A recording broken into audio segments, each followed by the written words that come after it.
There were 19 people, and 4 of those people have been my clients, but then descendants of the witches. But there's also people that were deciding that the witches should be burned and hung. There were accusers. There were people defending them. And so it's amazing how many of my clients, keep in mind a number of mine since I live in Dallas, are Southern-based, end up having those roots that tie back to the Salem witch trial. So that's probably sort of the craziest thing. They could have used a therapist back then. They definitely... Thank you for the endorsement. There you go. No, it's true. And it's interesting historical reference here. You know, all the stuff that we've gone through as a society, as a culture, and I think it's really interesting on your own ancestry. And I'm looking at the book right now. It's here on the studio on the table.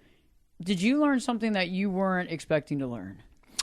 Yeah, as I got further back, I did. Of course, even probably was the most interesting was my great-great-grandfather. He was a Civil War soldier, and he was shot in the eye outside the Battle of Vicksburg. And he kept a diary before the Civil War, during the Civil War, after the Civil War. All the letters home were kept, and I'm sure I got his DNA, and that's why I'm interested in this. But the detail in his diary of what a foot soldier, dealt with during the Civil War was pretty darn interesting. So I was probably the biggest surprise. But for other clients, there's been a lot of surprises. There was one that said all my ancestors are boring. Well, it turned out his ancestor, Benjamin Smith, was a Revolutionary War soldier.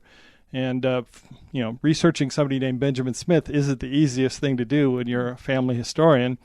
But I found out that not only was he a Revolutionary War soldier, but he was captured, sent to Canada, escaped, joined American privateer, basically became a pirate, going after British shipping, got caught again, got put in a hospital ship in New York City Bay, which was really just a prison ship, escaped from it, passed out while receiving 500 lashes, got well again, and escaped again.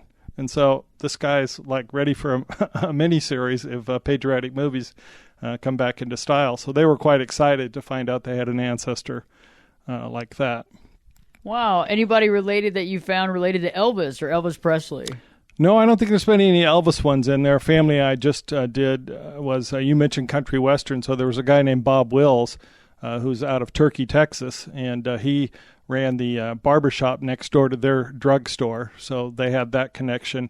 And apparently Bob Wills owed them money last they talked about it.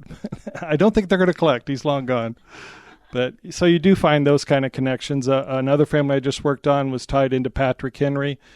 Give me liberty or give me death. And so that was sort of neat for that. They knew they had Henrys in their family, but they had no idea they were related probably the most famous Patrick Henry. I think I've had about 5 or 6 families where the richest person in America in the 1600s was a guy named Augustine Warner, and they descend from him. They didn't get any money. There's nothing left for them, but they tie into the Washingtons, Robert E. Lee, Queen Elizabeth. So if they get back to Augie in the 1600s, there's a good chance that they'll tie into some other famous people. One question before we go to break real quick. George Washington, anybody that you have worked with that is related to George Washington? Well, George Washington has no known descendants. It's actually believed that he was sterile, but he had stepchildren. But there are people related to George Washington in terms of they were tied to his brothers, his uncles, his aunts, and things like that. Even in my own family, George Washington grew up with some Stevenson boys, and those Stevenson boys are supposed to be in my family. Now, I've yet to, be able to pour concrete on it, but I have a lot of information about that and continue to work on it. Because you're never really done unless you get everybody back to Adam and Eve and you can say, okay, we're done now. That's awesome. When we return, we'll be talking more about that. I want to hear more about these Stevenson brothers and this connection, too. I think a lot of us are very interested in that old school and in that historical reference. Stay tuned. We're going to be talking more about this, more about ancestry, and we'll be talking more with Dan. Live Your True Life Perspectives with your host, me, Ashley Berges, will be back in. I'll be back this time in 2 shakes.